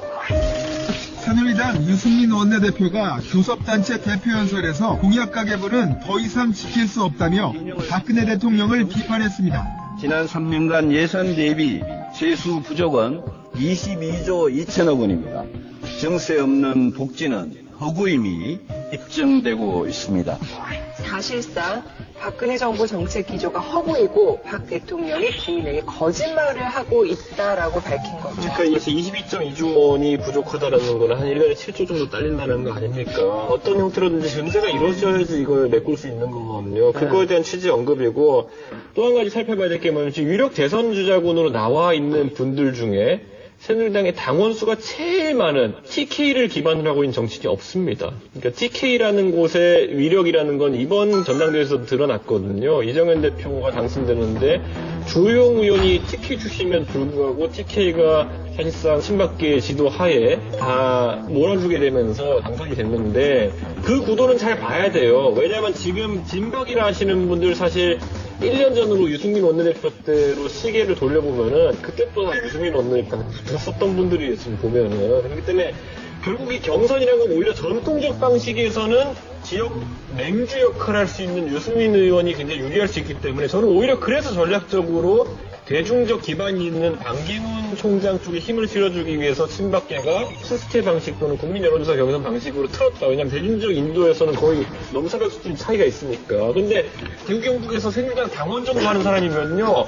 웬만하면 유승민 의원이 어떤 사람인 줄 알고 이 사람이 어떤 성향을 갖고 있는 사람인 줄 알고 어떤 사람들과 친한지 알아요. 그렇기 때문에 오히려 당원들 사이에서는 안 뽑아요, 나중에 가면. 네 얘기 너무 길어서 무슨 말인지 못 알아듣겠어요. 그러니까 이런 분들은 어차피 당원이 아니니까. 그러니까 엄청나게 제가 왜 이게 너무하냐면 그래서 유승민이가 좋은 사람이야, 나쁜 사람이야? 이렇게 얘기할게요. 박근혜 대통령이 살아있는 권력일 때는 TK 지지자들이 우리 대통령에 대해 가지고 비판을 이렇게 반응할 수 있지만은 나중에 박근혜 대통령을 대체할 TK 지도자를 찾는다고 한다면은 그래 유승민 의원이 뭐 공부도 할 만큼 했고 집안 이런 식으로 나온단 말이에요. TK 유권자의 특징이. 그러니까 유승민에 대해서 우호적으로 보는 층들이 야권 그중에 오피니언 리더급들에 있단 말이에요. 해석을 두 가지만 해볼게요. 증세 없는 증세가 그거 국민들한테 세금 많이 걷자는 뜻이에요? 아니에요. 법인세 많이 걷자는 거예요. 재벌 대기업들. 지금 너무나 많이 깎아줘 놨으니까. 그 다음에 세수 부족분 어떻게 하느냐?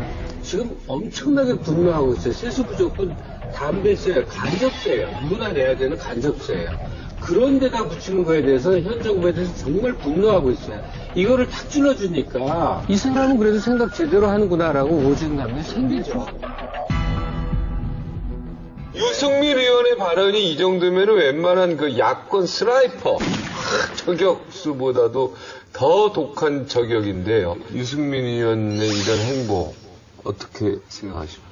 전 사실 유승민 의원님 그런 문제 제기할 때 내용엔 동의합니다.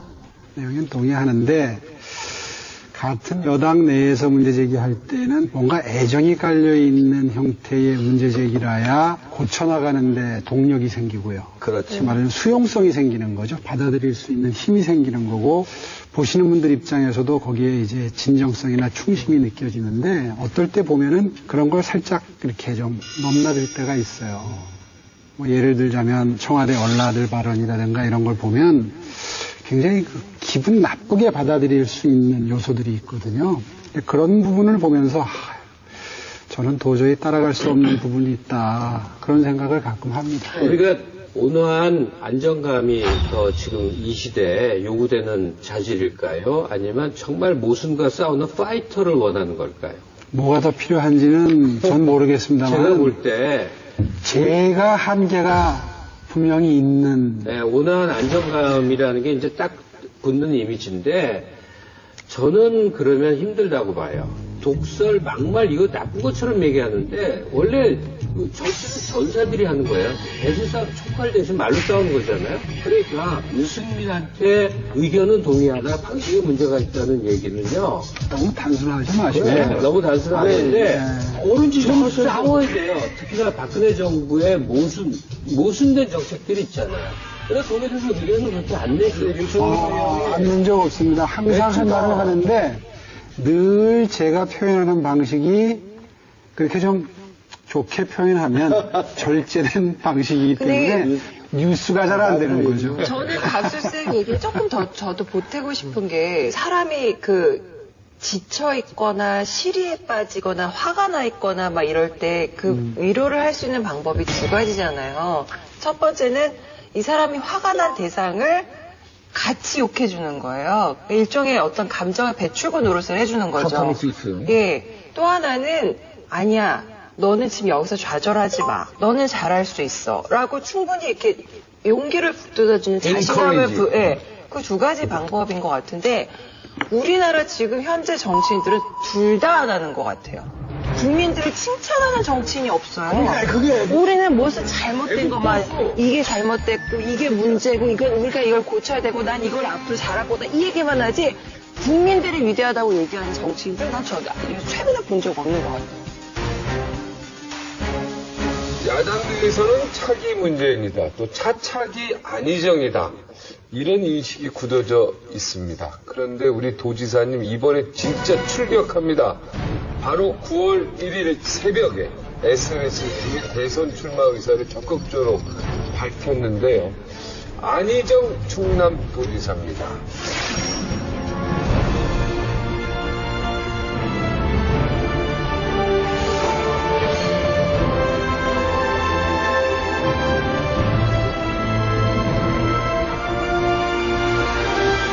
결국 노무현의 적장자 자리를 놓고 문재인 전 대표와 안희정 도지사가 정면 대결을 피할 수 없게 됐습니다.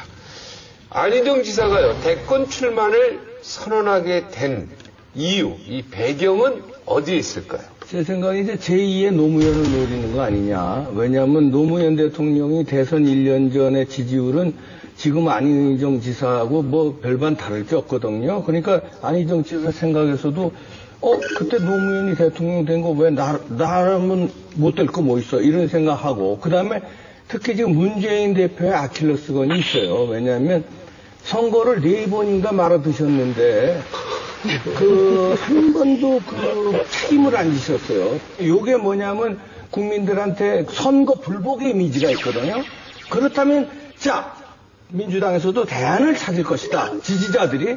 그렇다면 나 아니냐. 이런 생각을 할 수 있겠다. 그리고 그 생각이 why not? 정당해 보입니다.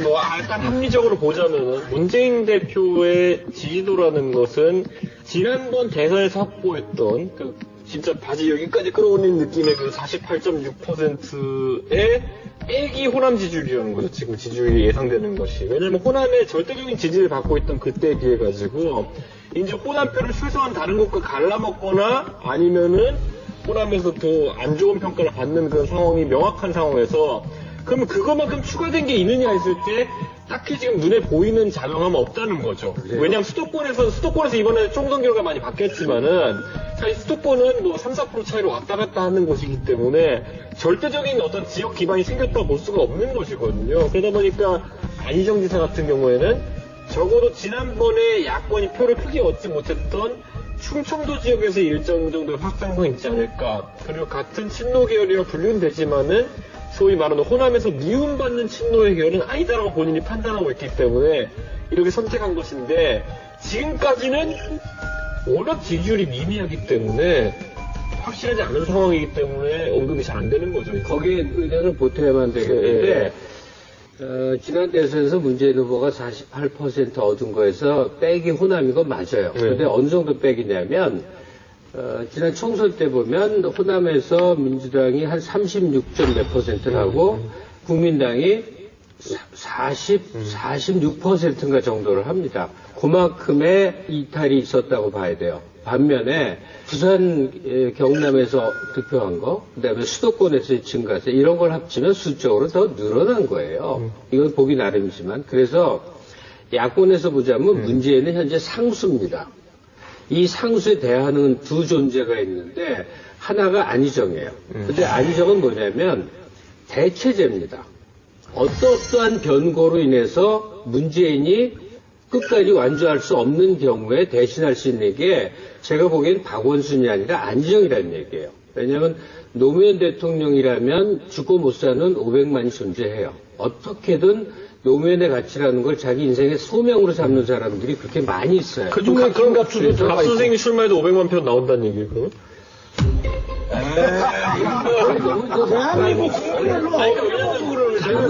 저는 그 예를 노무현의 가치라는 게 있다고 하면은 그걸 담을 만한 사람인지에 대해서 사람들이 평가한다 보는 거거든요. 예를 들어서 제가 갑자기 친노 선언해도 되는 거 아니잖아요. 그러니까 그걸 담을 만한 가치로 안희정은 검증이 어느 정도 됐다고. 저도 한마디 딱 하면은 저는 제가 이제 잠깐 저희 타임머신 타고 갔다 왔는데 갔다 왔어. 문재인 후보가 안희정 지사한테 양보를 하네요. 네, 양보를 합니다. 제가 볼 때 왜 그러냐면 문재인 후보가요, 이 사람 젠틀맨이에요. 그리고 싸움도 세요. 문재인 비서실장할 때 제가 그때 청와대 출입원에서 잘 아는 이분은 젠틀맨이고 싸우는 것도 그렇게 좋아하지도 않는 사람이에요. 안희정 지사는요, 이 파이터입니다, 이 사람은. 더민주에서 문재인이 거의 이제 굳어지는 상황에서 벌써 자기가 대권을 나가겠다고 출마 선언했다는 얘기는요, 붙겠다는 얘기거든요. 근데 안희정의 카리스마에 문재인 카리스마가 안 돼요. 저는 사실 박종진 앵커를 여태까지 한 번도 동의를 해본 적이 없는데, 이번에는 저도 좀 약간 동의를 하고 싶은 게, 한번 이 얘기를 다루긴 한 적이 있었어요. 그래서 표창원 의원한테 제가 이 얘기를 물어봤거든요. 어떻게, 만약에 둘이 같이 나가면 어떻게 될 거냐 그랬더니, 자기가 생각하기로는 둘의 사이가 굉장히 좋아서 아마 흔쾌히 한쪽이 양보를 할 거다라고 거의 희망 섞인 얘기를 관측을 했었어요. 근데 만약에 가능하다면 그 안희정이라는 새로운 얼굴이 나오고 그 뒷받침을 문재인이라는 사람이 뒷받침을 해준다면 저는 이 파급력은 굉장히 클 거라고 생각해요. 예. 안희정은 제가 보기에 조재령이에요. 그리고 야권 지금 대선 후보에는 장비도 있고 관우도 있어요. 근데 유비가 가장 칼싸움을 잘했어요. 아니죠. 유비가 가장 무슨 뭐 힘이 세고 소리를 질렀어요. 그냥 유약한 듯이 있는데 그 사람들이 다 장수로 모이죠. 아마도 문재인이라는 유비가 그런 역할을 할 거예요. 그러니까 지금 이제 저는 안희정 지사에 대해서는 굉장히 좋게 정치 지도자의 역량을 보는 게 뭐냐면 남 얘기 안 해요.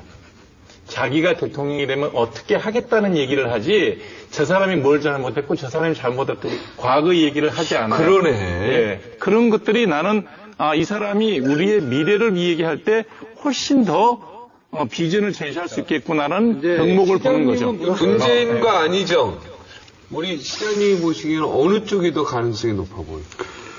꼭 코멘트를 해야 된다면 지금 한평 선생님 말씀하신 것 같은 바로 그런 면 때문에 저도 지금 안희정 지사를 눈여겨보고 있습니다. 그분 취임하고 나서 몇 번 연설한 거를 보도를 통해서 보았는데요. 제가 한 건 아무것도 없습니다.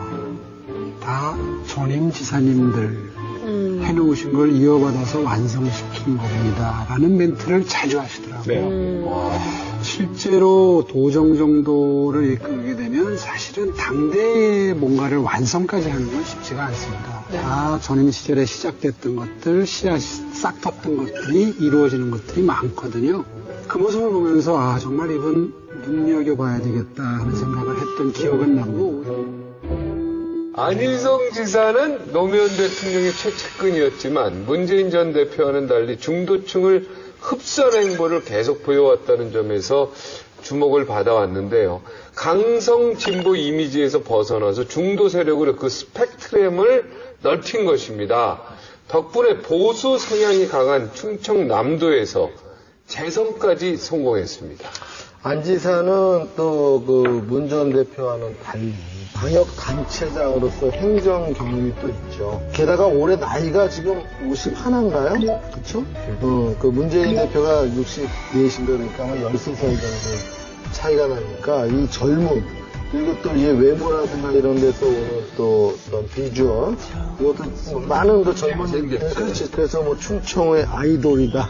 이런 또 별명까지 지금 얻고 있는 것도 큰 강점이라고 생각이 듭니다. 그러면 지금 충청도지사 안희정의 정치적 능력은 우리 강적들은 어떻게 평가하는지 좀 들어볼까요? 그러니까 드러내는 쇼맨십 없는데 지금 우리도 안희정을 얘기하고 있죠. 도처에서 안희정 얘기를 해요. 신기하지 않습니까?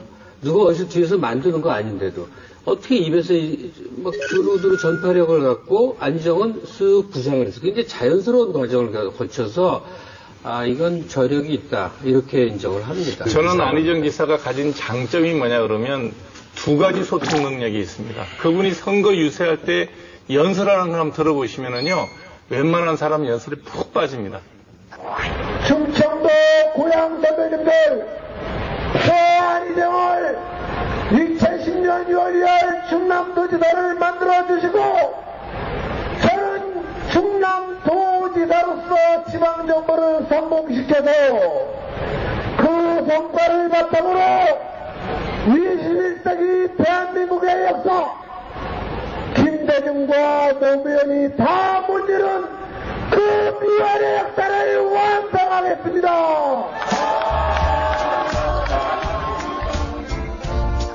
굉장히 연설을 잘해요.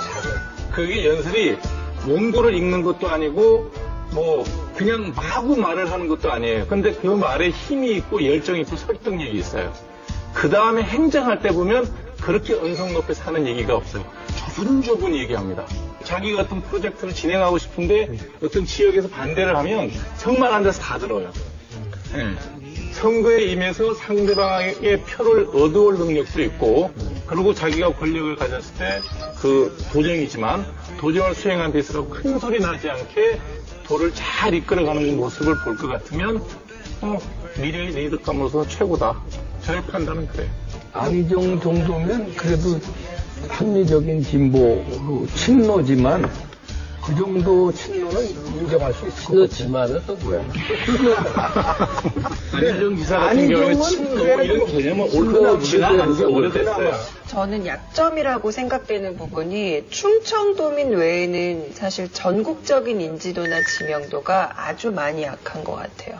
저는 그 부분은 대선 어떤 잠룡으로서 많이 좀 보완해야 되는 부분이 아닐까 싶거든요. 지역 정치인의 기반이라는 걸 제가 볼 때 가장 많이 보는 게 뭐냐면 내가 당선되는 건 첫째요. 두 번째로는 나랑 같이 정치적 행보를 같이 하는 사람들 얼마나 같이 당선시킬 수 있느냐거든요. 그렇게 했을 때 본인의 최측근 의원이 누굽니까? 지금 공주의 박수현 의원이었거든요. 근데 박수현 의원의 당선을 지켜내지 못했어요. 안희정 본인의 지지도가 세력화되지 못했다는 거 의미하고. 부산에 김종민 하나죠. 그렇죠. 그러니까 저는 그 지역 정치, 아까 말한 구도라는 거는 아직까지 없어지지 않고 있다 보는데, 좌파 의원들을 한 명도 당선시키지 못했다는 게, 뭐, 김종민 의원 정도밖에 없다는 게, 저는 하나의 취약점이 될 거다, 이런 생각 하고 있는 거죠.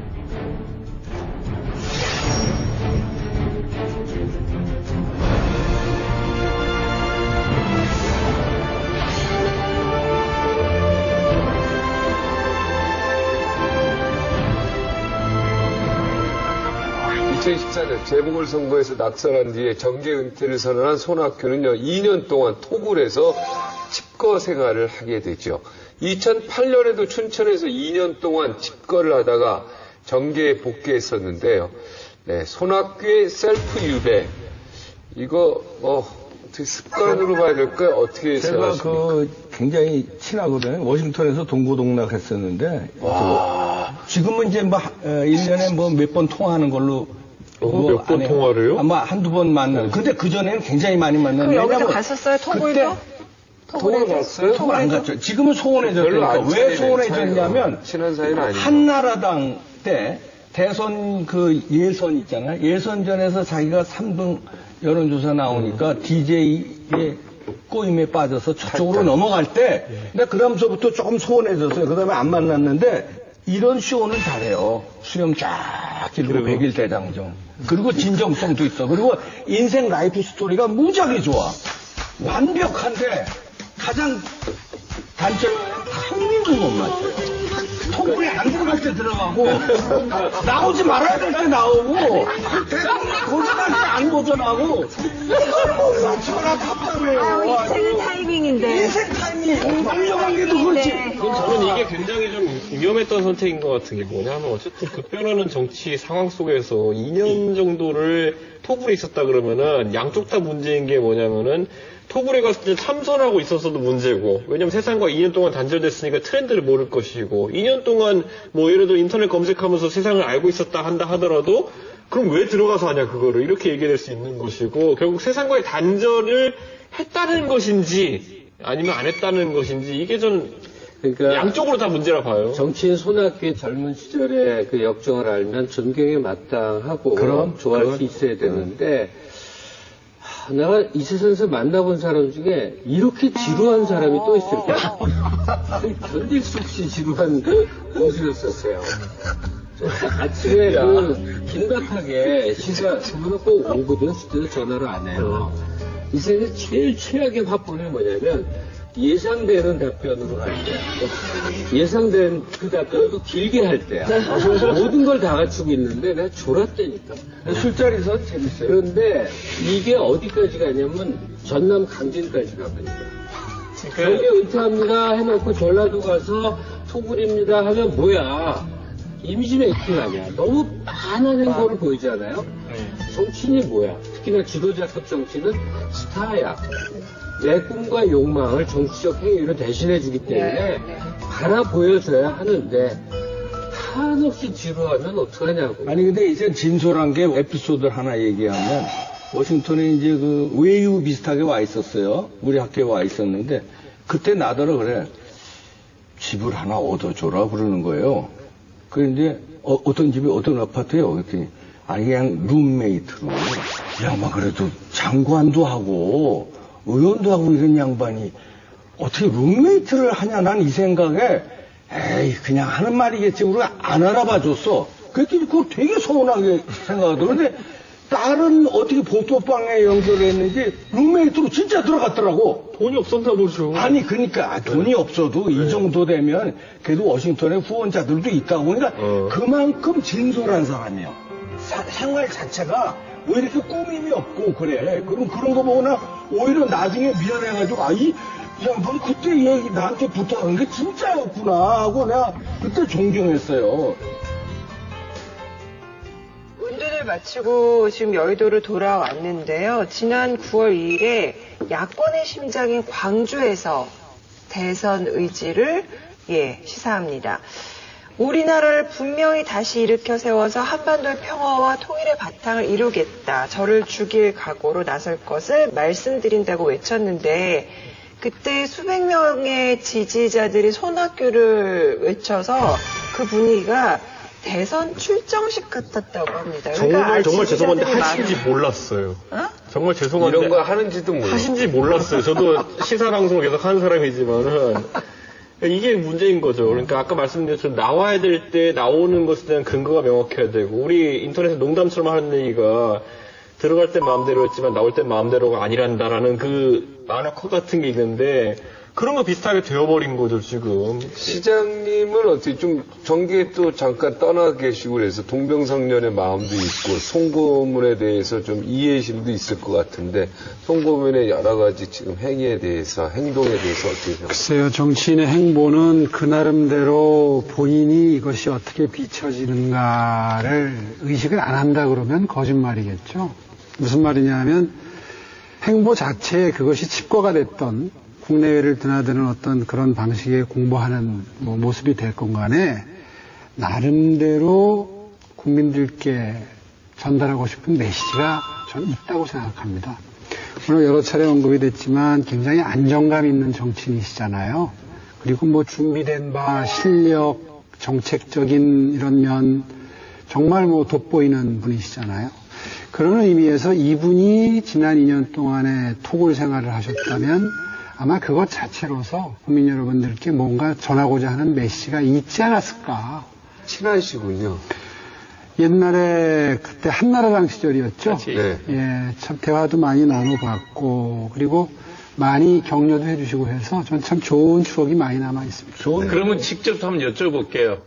지금 민주당이나 새누리당이 경선 룰을 볼 것 같으면 그 2위 후보군이라든지 잠재된 후보자들이 들어갈 입지가 만만치 않잖아요. 그죠? 그렇죠. 그래서 손학규 대표가 혹시 새로운 당을 만들거나 그러면 합류할 의사는 있으신가요? 아, 제가요? 네. 전 여러 번 밝혔습니다만은 새누리당을 떠나서 정치를 한다는 건 굉장한 거부감을 가지고 있습니다. 정치적인 유불리에 따라서 내가 지금 비주류 처지에 빠졌다고 해서 당을 바꿔서 주류 한번 해보겠다는 것은 그건 정치에서는 정말 정말 그건 그렇게 가서는 안 된다고 생각합니다. 방금 안철수는 비판하신 건가요? 방금 안철수는 비판하신 건가요? 그런 뜻이던데. 맞아. 자, 2007년에는 정동영 상임고문에게, 2012년에는 문재인 의원에게 두 번의 쓰디쓴 대선 경선 패배를 겪었지만요, 그때마다 야권 경선의 흥행 주역은 역시 손학규였다, 이런 평을 받았습니다. 그의 정치적 상품성이 여전히 그래서 강점이라는 소리 듣습니다. 이 스타성 때문에 20대 총선 당시에 더민주에서도요, 손학규 전 고문에게 손을 뻗었지요. 현재 이런 틈을 노리고 국민의당 박지원 대표가 끊임없이 이제 손학규 대표한테 러브콜을 보냅니다. 만일에 그 손학규, 정운찬 두 분께서 큰 문을 열고 들어온다면 그분들이 원하는 어떤 자리든지 비대위원장이든 당대표든 6개월 전에만 그만두면 되는 거니까 문을 열어놓고 기다리겠다. 필요하면 경선 룰도 바꿀 수 있다. 무슨 얘기냐면 국민당이 들어라는 얘기죠. 포지션은 애매한데요. 손학규를 늦추기 싫은 더민주, 그리고 손학규 흥행 재림을 노리는 국민의당, 아니면 제3지대로 이동을 하는 걸까요? 차기 대선에서 그 손학규 행보가 궁금한데, 자, 어떻게 행보를 예상을 하시나요? 저는 손학규 고문께서 최근에 그 박지원 씨하고 만나고 이런 걸로 봐서는 국민의당 쪽으로 갈 확률이 좀 높다고 보여요. 그 이유가 지금 현재 국민의당 그 안철수 씨가 지금 계속해서 이게 주가가 하락세거든요. 그러니까 지금 좀 약세를 좀 본 거 아닌가. 그래서 그쪽으로 가서 아마 자기 자신의 정치적인 꿈을 펼치려는 좀 뜻이 있지 않나 이런 생각이 들어요. 야, 강민구 변호사 강적 좀 하더니 단수가 좀 올라갔네. 날카로워졌죠. 한 그 4단 정도 좀 보인다. 국민의당으로 간다. 왜냐하면 더민주에서의 싹수가 없다는 건 이미 알았어요. 그 본질을. 그러니까 친노의 본질, 친문의 본질. 야, 이건 뭐 징글징글하다. 여기는 안철수도 뒤였잖아요. 여기는 들어가면 다 지는 판이야. 여기는 아주 징글징글한 판이니까 그걸 알고 거긴 들어가면 안 되고. 그렇다고 한나라당에서 이쪽으로 와서 보수층에 욕먹었는데 다시 새누리당 간다. 이것도 말이 안 되고. 그렇다고 자기가 독자 세력으로 꾸릴 수 있는 세력도 그렇게 많지 않고 돈도 없고 결국은 지금 박지원 지금 대표가 판을 지금 짜고 있어요. 안철수 띄워주면서 속으로는 이 사람은 이제 갔네. 가만히 있어봐. 손학규 데려다가 손학규를 키우면서 안철수 불쏘시개로 만들자는 박지원의 그림 작품으로 지금 몰고 가는 거 아니까. 겉으로는 얘기 안 하죠. 그렇지 않아 들어와라지만 모종의 어떤 합의가 박지원과 손학규 간에 이루어질 수 있어요. 봉규쌤, 만약에 손학규 진영에서 봉규쌤한테 프로포즈하면 어떨 거예요? 나는 정당에 가본 적이 없어요. 당적을 가져본 적이 없어요. 나는 영원한 독립군이에요. 아니, 당적을 가져본 적이 아닌 게 아니라 누구도 권유하지 않았기 때문에. 뭐 어떻게 알았어? 들어오라는 사람이 없더라고. 근데 내가 여기서 약간 내가 손학규 의원이라면, 아니 손학규 전 대표라면 나 같으면 난 새누리당 들어가겠다. 두 야는 이미 벌써 여기 안철수당 문재인이 결정됐지만 지금 새누리당은 반기문 사무총장이 내가 볼 때 안 나올 확률이 꽤 높거든. 반기문 총장 안 나온다고요? 안 나올 확률이 제가 볼 때 꽤 있어요. 몇 달 전에 나랑 같이 밥 먹을 때는 죽어도 나온다며 나한테 내가 안 나올 거라고 그때까지는요. 밥 먹을 때마다 달라. 근데 내가 말 그렇게 하지 마. 그때까지는 제가 전화를 받았는데 나온 거는 확실하다고 그렇게 얘기를 하더라고 나한테. 그때 소주 2병 먹었지? 나하고 할 때는 1병 먹었는데 곧 또 다른 얘기했어. 무소속으로 지금 몇 분이 말씀을 하셨지만 사실은 이쪽 길은 이쪽 길대로 저쪽 길은 저쪽 길대로 다 지금 길이 막혀 있거든요. 그래서 아마 이를 도모하시기에는 정말 쉽지 않은 정치적인 환경이라는 생각이 들고요. 아마 쉽게 어느 당으로 들어가는 거는 정말 확률적으로 낮다고 생각합니다. 그냥 혼자서 하신다고. 제3지대. 혼자서 하는. 지난 20대 총선이 낳은 많은 스타 가운데 한 명입니다. 바로 야권의 아마존 늪지대, 험지 중의 험지에서 승리를 거둔 대구 더민주 김부겸 의원이죠.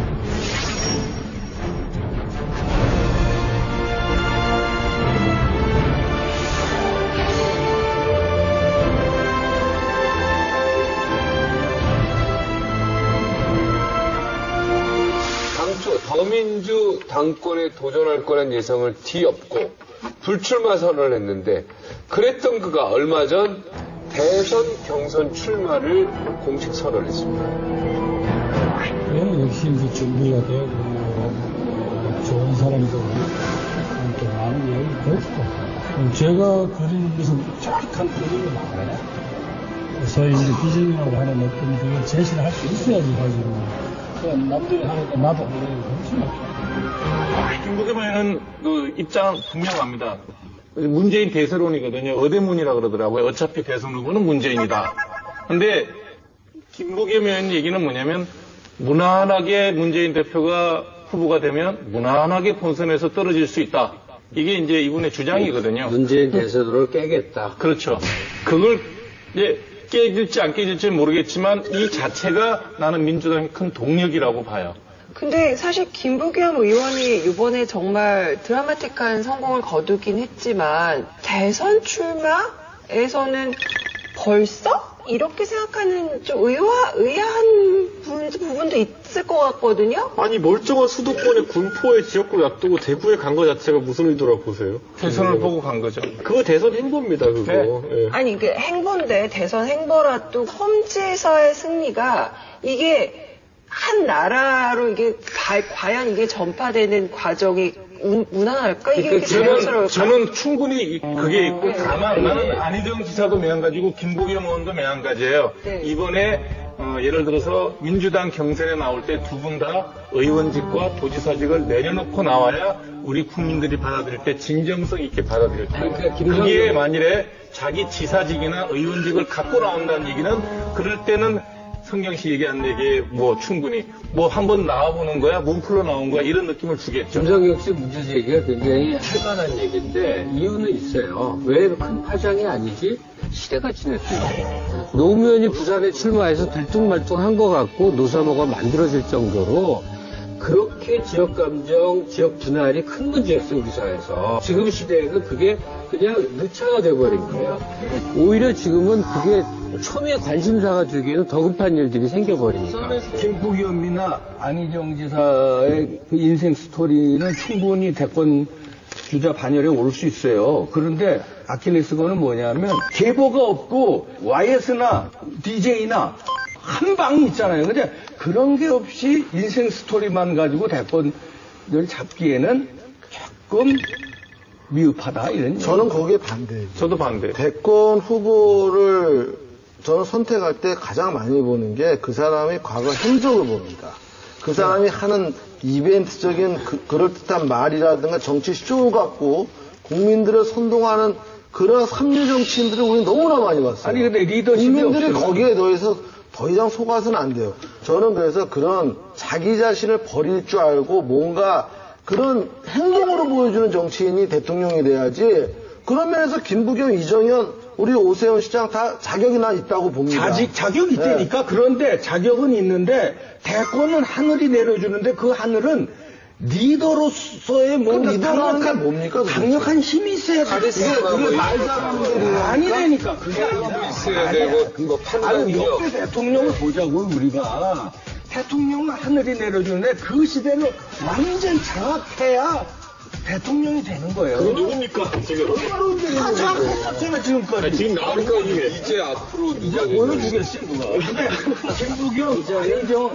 김부겸, 안희정은 좀 약하다, 이런 얘기. 자, 김부겸 의원의 가장 큰 무기 뭔지 좀 보죠. 바로 20대 총선이 낳은 지역주의 타파 이미지입니다. 야당 간판으로 새누리당 텃밭에서 당선된 사실이 그의 정치력의 큰 메리트로 작용을 했는데요.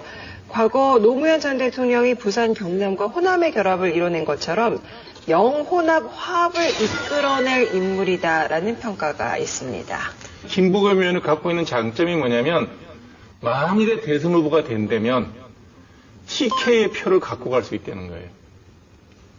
그러니까 상대방 표를 한 표를 갖고 오면 두 표 얻는 거랑 똑같잖아요. 네. 그러니까 본선 경쟁력에 있어서는 어떤 의미에서 볼 것 같으면 문재인 후보보다 훨씬 더 강할 수 있다는 거예요. TK표를 갖고 올 수 있네. 제가 봤을 때 TK는 그런 게 있어요. TK는 지금까지 이런 수많은 시도가 있었음에도 불구하고 TK 표심이 김부겸 후보 때문에 움직일 거라고 보는 거는 그래서 너무 성급한 판단이 적어도 대구는 바뀔 수 있어요. 아니, 대권은 또 달라요. 300명 중에 한 명 뽑을 때는 딴 지역 사람 뽑을 수 있어요. 그러나 대통령 우리나라는 한 명 뽑는 건데 TK에서 김부겸 의원을 뭐 어느 정도는 뽑아주겠지만 뭐 그렇게 포를 쓸어갈 것 같아요. 참 많아요. 그러니까 반만 가져오면요. 그게 안팎으로 계산하면 2배라니까요. 제가 계속 말씀드린 게 뭐냐면 제가 말씀드린 게 결국에는 지금 민주당이 그런 선택을 하기가 굉장히 어려운 상황인 게 뭐냐면은 안철수 의원의 존재예요. 지금 그렇게 만약에 극단적인 선택으로 한토끼 잡겠다고 TK 후보를 선출하는 순간 호남 지역에서 잃는 표가 꽤 될 겁니다, 그게. 사실 이게 어떤 지역주의 타파의 의미가 좀 있었잖아요. 근데 그 정치 인생에서 사실 지역주의 타파는 굉장히 큰 화두이고 중요한 문제일 것 같은데. 그럼요. 저희 세대의 정치인으로서 몇 가지 꼭 해야 될 시대적인 과업이 있다면 지역주의 타파죠. 네. 저는 그런 사명감을 가지고 임해왔고 또 앞으로도 임해야 된다고 생각합니다. 어떻게 보면 저 같은 정치인이 지역주의 정치의 가장 큰 희생양이 될 수도 있습니다. 저는 사실은 고향이 수도권이거든요. 서울에서 태어났고 저희 조상님들은 경기도 용인이 뿌리십니다. 그런 의미에서 저는 그런 의미로 기댈 곳이 없는 사람이에요.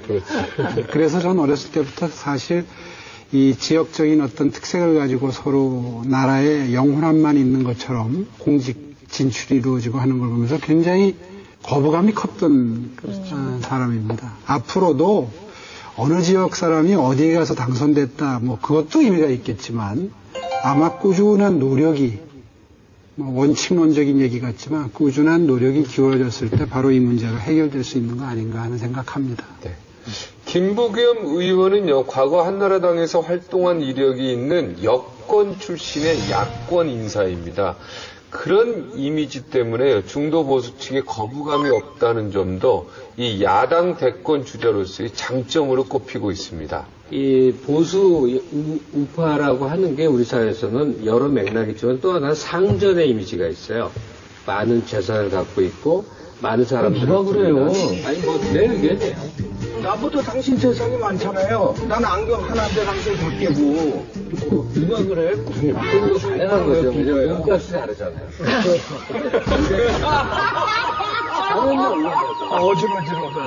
그런데 김부겸 의원이 대구 내려가서 하는 여러 가지 활동 발언 이런 걸 보면 지역 특색 때문에 박정희 대통령을 막 이렇게 높이 사고 뭐 박근혜 대통령 정치에 대해서 좀 유화적인 발언을 하고 다 이런 걸 봤는데 결론은 뭐 하자는 건가요? 차라리 그럴 발언을 할 거면 새누리당에 들어가서 열심히 새누리당을 하지 가치와 방향이 다른 야권의 사람이면서 대통합하는데 정말 이득도 아닌 것 같아요. 오늘날의 야권이 요구하는 큰 틀의 방향성, 뭐 3대 과제라고 하는 게 있는데 거기에 자기의 신명, 정말 모든 걸 걸고 있나? 그러기엔 너무 지역주의 타파에 그냥 자기를 다 걸어버린 사람, 북한인데 한정적인 사람으로 비춰진 게 지금 한계. 자, 그런데 그 김부겸 의원 본인도 강점이 없다는 걸 아는지 주특기 늘리기, 그러니까 특기 늘리기에 들어갔어요. 그래서 국회 상임위도 국회 기획재정 상임위 들어가서 경제 공부 참 열심히 합니다. 뿐만 아니라 새희망 포럼이라는 그 외곽단체를 만들었는데 이게 전국 조직이에요. 여기에 그 잠원 교수진들 이런 사람들만 해도 수백 명이 여기 모였다고 그러더라고.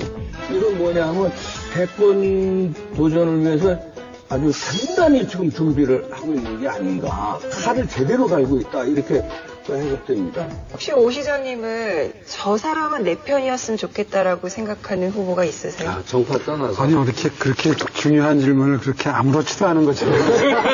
저 사람은 내 편이었으면 좋겠다. 네. 오늘 나온 분들 중에요. 네네.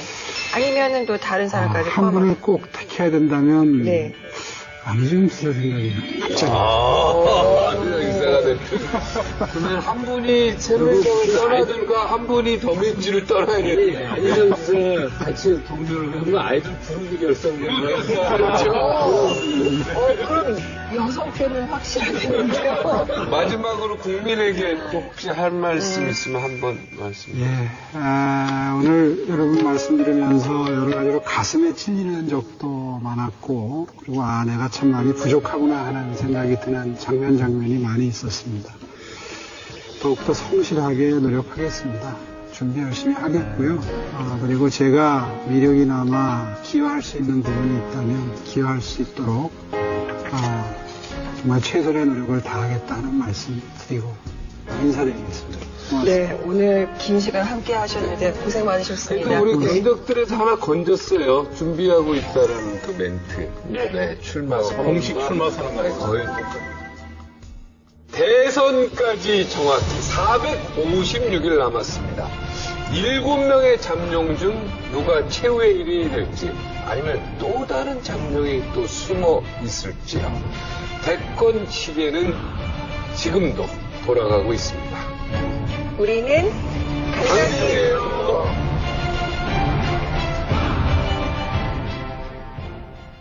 후보에 대한 새로운 인식들이 생기지 않으셨을까 하는 생각해보게 됩니다. 과거에 비해서 후보군이 훨씬 풍부하고 다양한 세상이에요.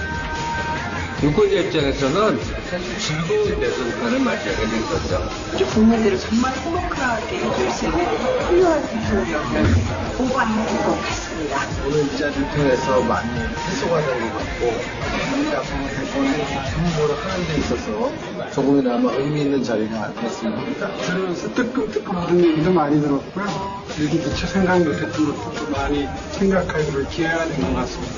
오늘 강적들 정말 와서 함께하길 잘했다는 생각이 듭니다.